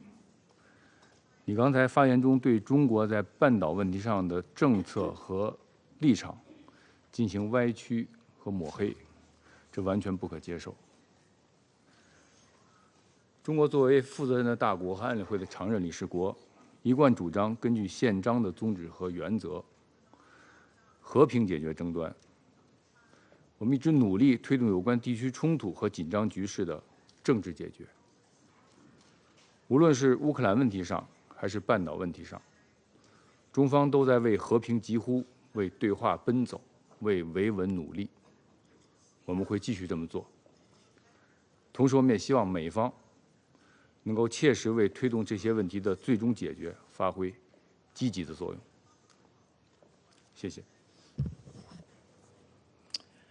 I shall now make a further statement in my capacity as the representative of the United States.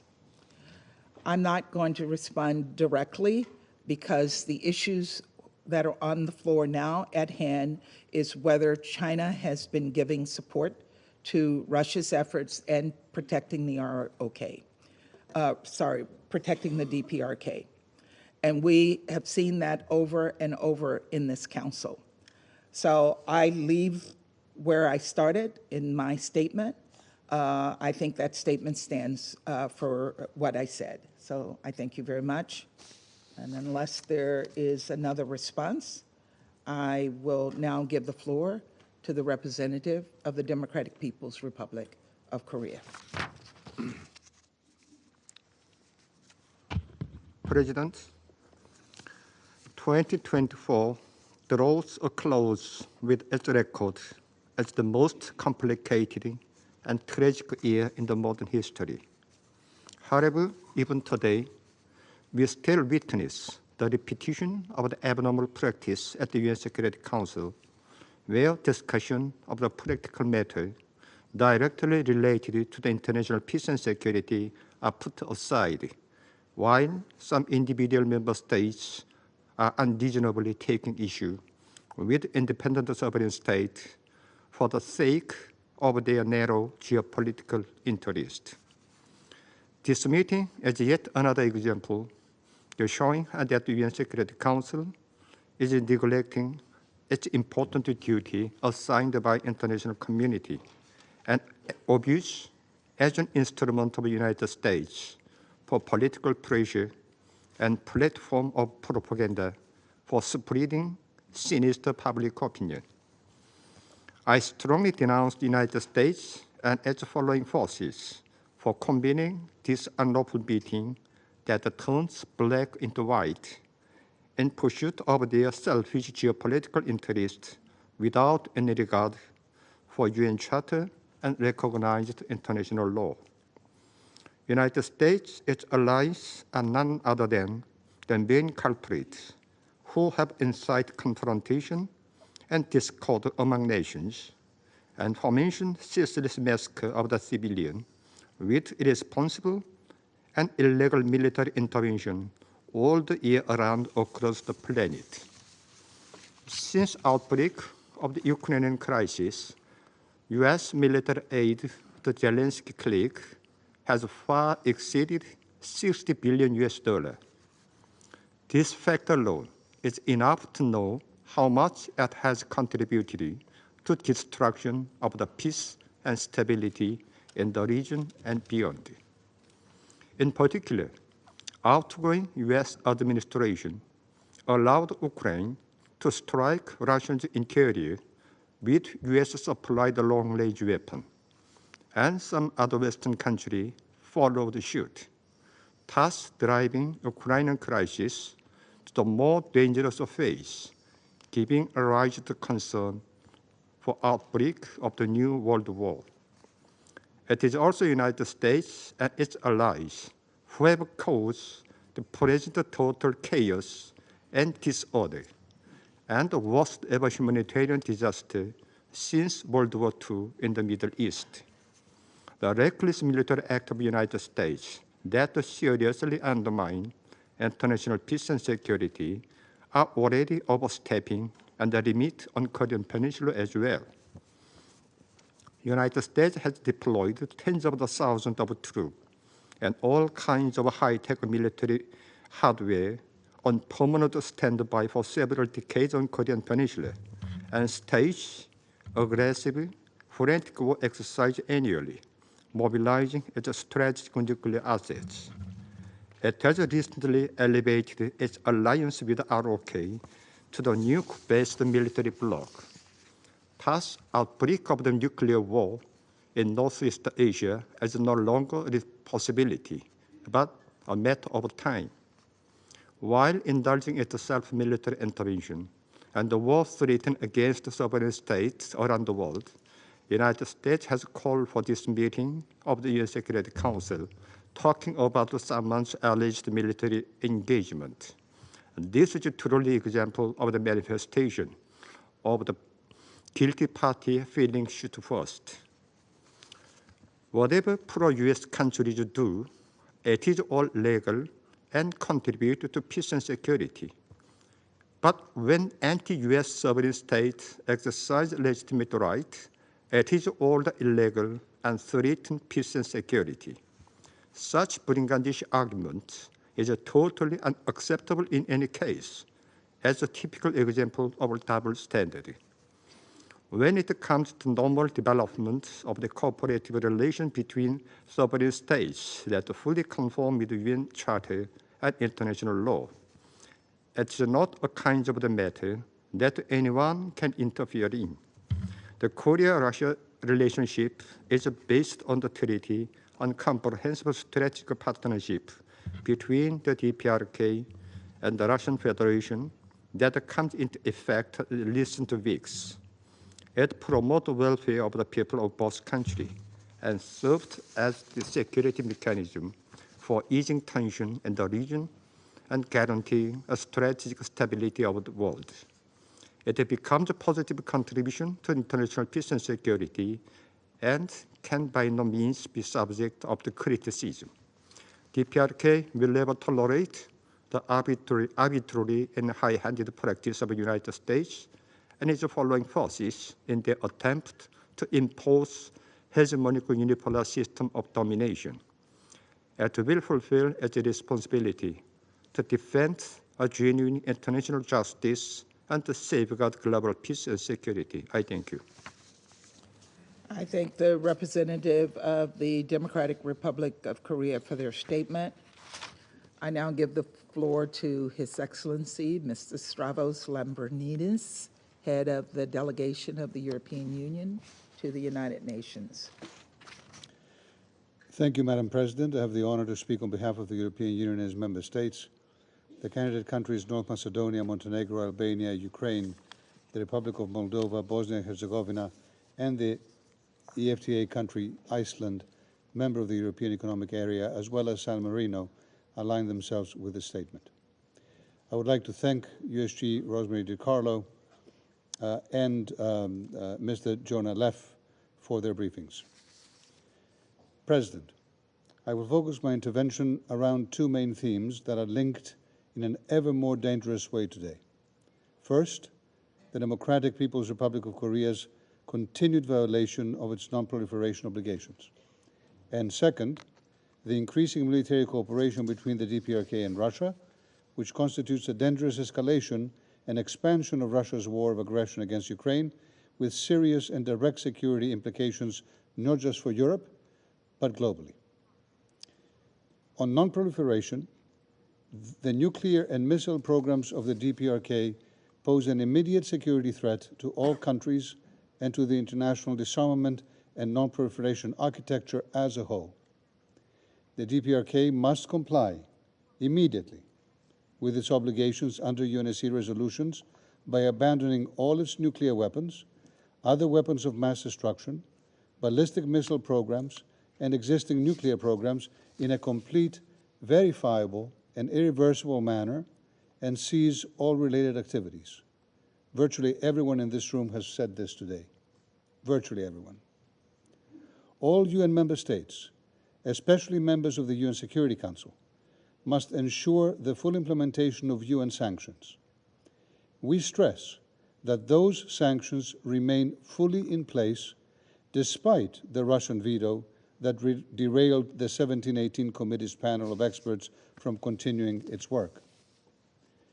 We also reiterate a call for the complete denuclearization of the Korean Peninsula and urge the DPRK to take concrete steps towards this goal and to return to diplomacy. The DPRK will never be accepted as a nuclear weapon state. The DPRK must return to compliance with the Nuclear Non-Proliferation Treaty, and furthermore, we urge the DPRK to sign and ratify the Comprehensive Test Ban Treaty without any preconditions or further delay. Madam President, turning to the issue of the expansion of military cooperation between DPRK and Russia, including direct engagement in combat against Ukrainian armed forces, let me stress again the EU's unequivocal and strong condemnation of such a significant escalation in Russia's illegal war of aggression against Ukraine.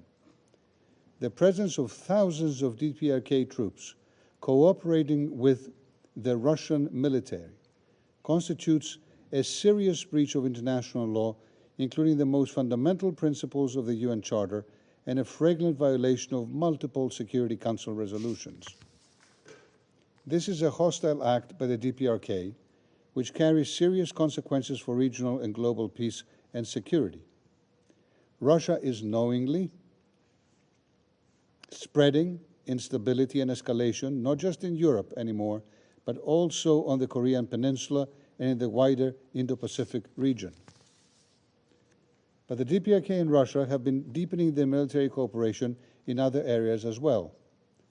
There is clear evidence that the DPRK has been providing arms to Russia including artillery shells and ballistic missiles, which Russia has used against Ukraine.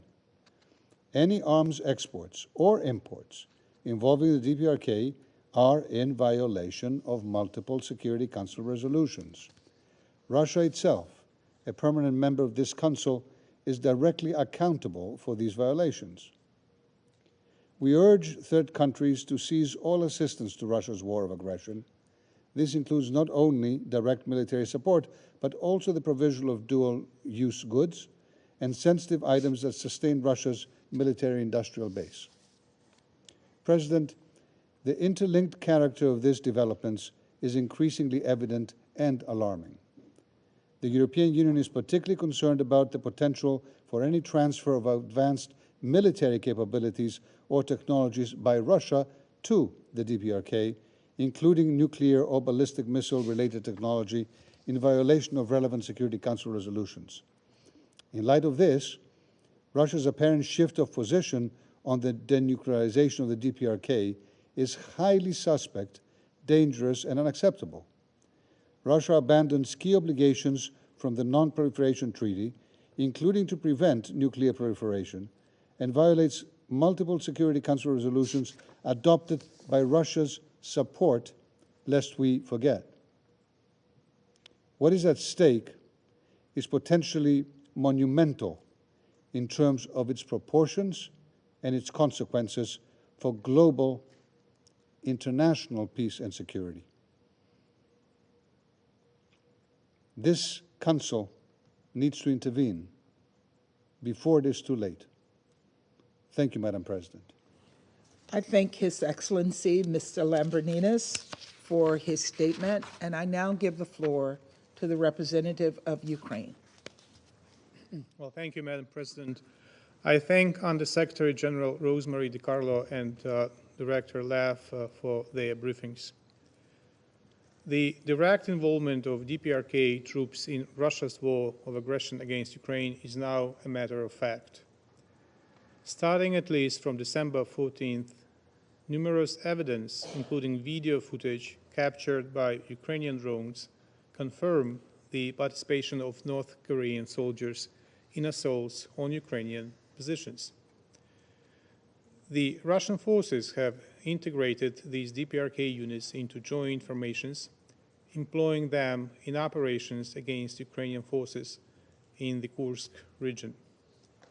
As seen in the video footage, North Korean troops utilize specific tactics. They primarily advance in large numbers on foot across open terrain and in extended chains. This approach bears a striking resemblance of infantry tactics employed during World War II, but is highly unusual for the Russian-Ukrainian war. Another notable feature is their lack of awareness regarding such modern weaponry as UAVs. Available video evidence reveals that North Korean soldiers seem unprepared to react to enemy drones and lack even the basic understanding of measures to counter drone-related threats. They have already suffered noticeable losses. As of 14th of December, the estimated losses of units composed of Russian and North Korean personnel amount to about 200 servicemen. Against this backdrop, the DPRK continues to supply weapons and ammunition to Russia.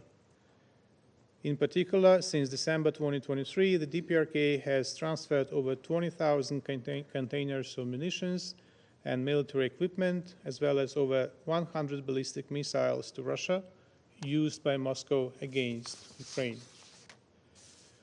The most recent case was registered last Friday when Russia used a DPRK missile in its massive strike against Ukraine's critical energy infrastructure. The delegation of Ukraine informed the Security Council of this strike at the meeting on Monday.